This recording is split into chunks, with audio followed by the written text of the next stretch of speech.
Hey everybody on YouTube. So I know it's been about a month since my last video, which is way too long, but I haven't had a lot of time to play games and I've been working a lot since the semester's been starting. So recently I went to Steam and I saw a game called The Silent Age. Now this is a game I had played on iOS about 3 years ago in 2012.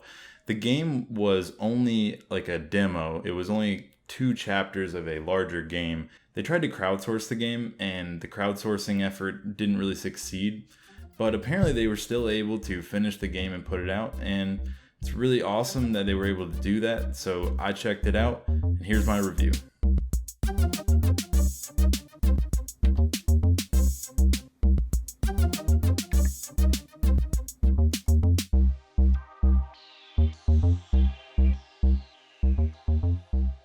Concept. The Silent Age is a 2D point-and-click time travel adventure game. You play as Joe, a janitor who works for a company named Archon in 1972. After gaining the responsibilities of a former coworker and stumbling on something he shouldn't have seen, Joe is unwillingly pulled into a time travel plot to save the Earth from an event that will end humanity. Presentation.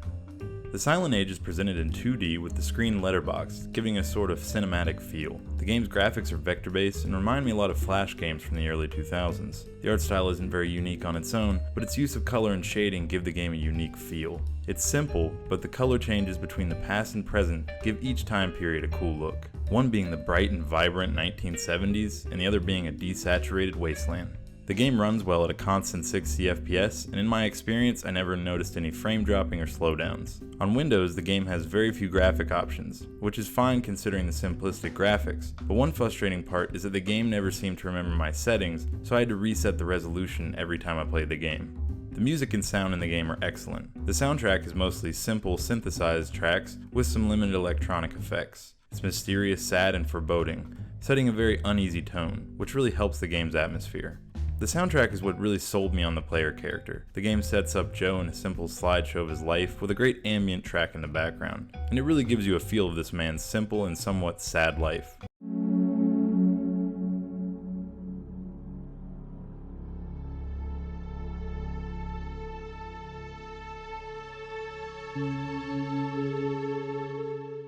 The sound effects are subtle, well recorded, and add a lot of feeling to the game. Simple things like the ceiling fan rushing against the air, Joe's footsteps, and the time machine switching between times are very satisfying and really fit the visual style of the game.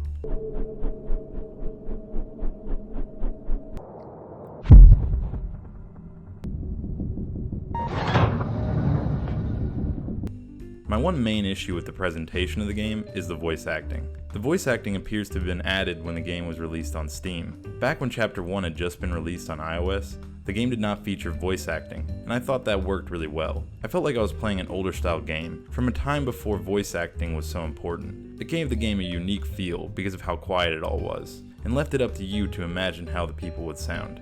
Hearing the voice of Joe for the first time was a bit off-putting, and wasn't how I imagined him sounding. The dialogue of the game never seemed like it was made to be spoken, so there are some awkwardly recorded moments that sound out of place, but if it had just been text, it would have worked fine. Go! Mister? It's by no means a deal breaker, and to their credit, the voices are well recorded and acted for the material they were working with. I understand it's a feature developers feel the need to include these days, but I wish there was an option to turn it off. Story.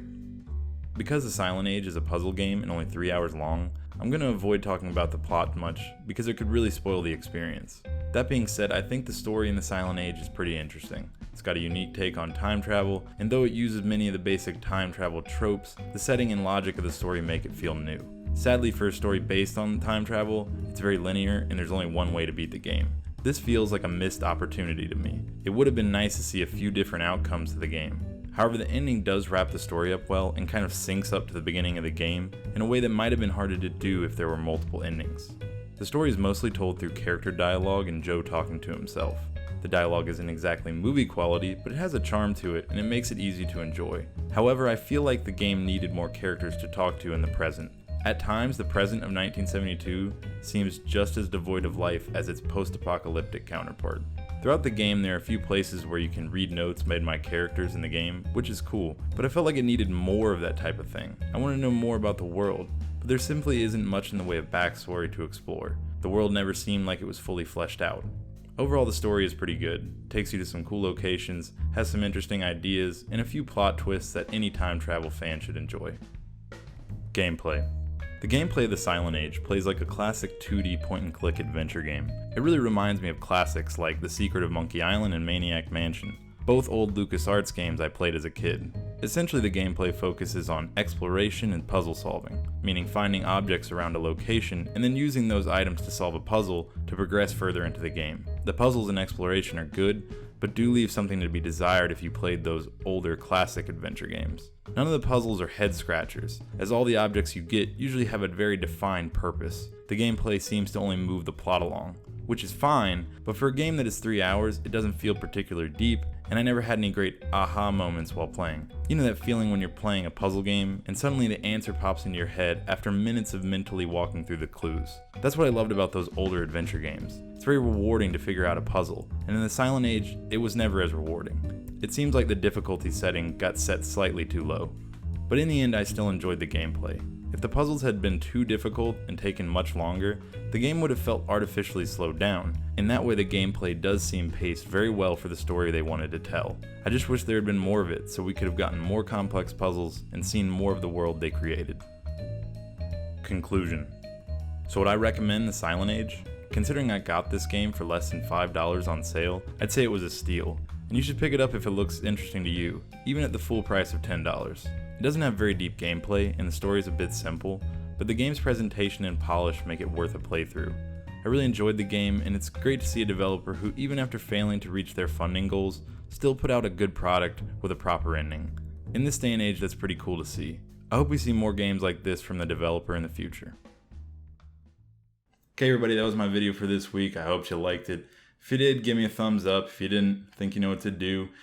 Hit that subscribe button if you want to see more videos like this one in the future. And just a note for my videos in the future, I was able to recently get an Elgato HD game capture device.